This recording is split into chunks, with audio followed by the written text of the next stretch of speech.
Di bawah terik matahari Baghdad, sebuah pengumuman besar mengguncang pasar. Sultan Harun al-Rashid mengadakan sayembara. Barang siapa membawa ikan panggang terbesar akan dihadiahi emas melimpah. Abu Nawas, yang kala itu sedang dihimpit kesulitan, melihat ini sebagai peluang emas. Ia pun bergegas menuju tepi sungai Tigris, melemparkan jarinya dengan penuh harap, menanti keajaiban yang akan mengubah nasibnya hari itu. Kesabaran Abu Nawas membuahkan hasil. Seekor ikan raksasa yang berkilau terjebak dalam jaringnya. Dengan sisa tenaga, ia menariknya ke daratan. Sesampainya di rumah, aroma rempah mulai memenuhi udara. Kunyit, lada, dan rahasia bumbu dapur ia racik dengan teliti. Ikan itu dipanggang hingga kulitnya garing keemasan. Wanginya begitu menggoda. Sebuah mahakarya kuliner yang ia siapkan khusus untuk sang baginda raja. Langkah Abu Nawas terhenti di gerbang istana. Seorang penjaga bertubuh besar dengan zirah berkilau menghadangnya dengan ujung tombak. Penjaga rakus itu mencium aroma lezat dari balik kain penutup nampan.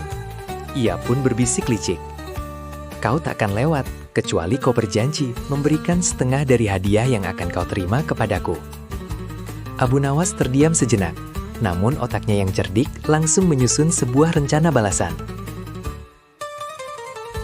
Tanpa ragu, Abu Nawas menyetujui syarat itu. "Baiklah, setengah untukku, setengah untukmu," ucapnya dengan senyum misterius. Pintu gerbang pun terbuka. Di dalam aula yang megah, Sultan terbelalak melihat ikan yang dibawa Abu Nawas. Beliau sangat puas dan berkata, "Ikan ini luar biasa. Katakan Abu Nawas, hadiah apa yang kau inginkan?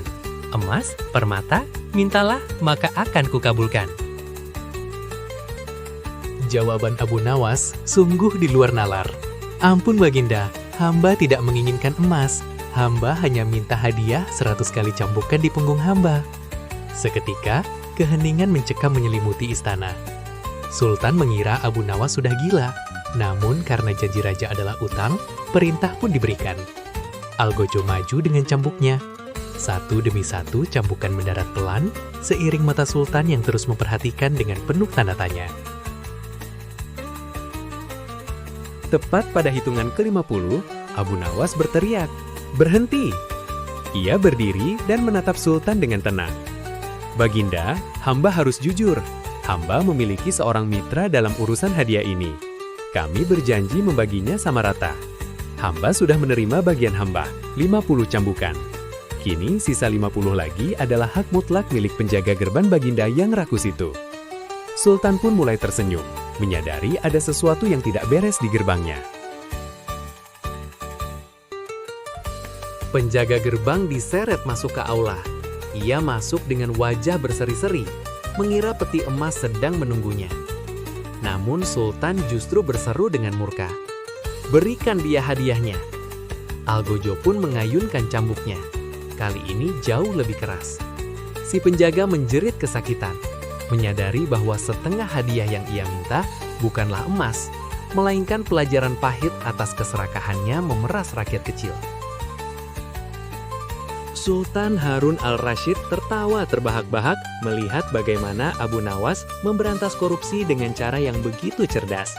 Sebagai gantinya, Sultan memberikan 1 kantong penuh emas murni sebagai hadiah yang sesungguhnya.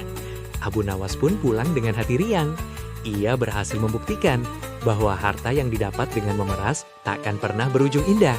Sementara kecerdikan yang digunakan untuk kebenaran akan selalu membuahkan hasil manis. Dunia mungkin penuh dengan orang-orang yang mencari jalan pintas melalui keserakahan. Namun, sejarah selalu memihak kepada mereka yang menggunakan akal budinya untuk menjaga kejujuran. Jadilah cerdik seperti Abu Nawas, yang mampu mengubah ancaman menjadi keadilan, dan tantangan menjadi keberkahan.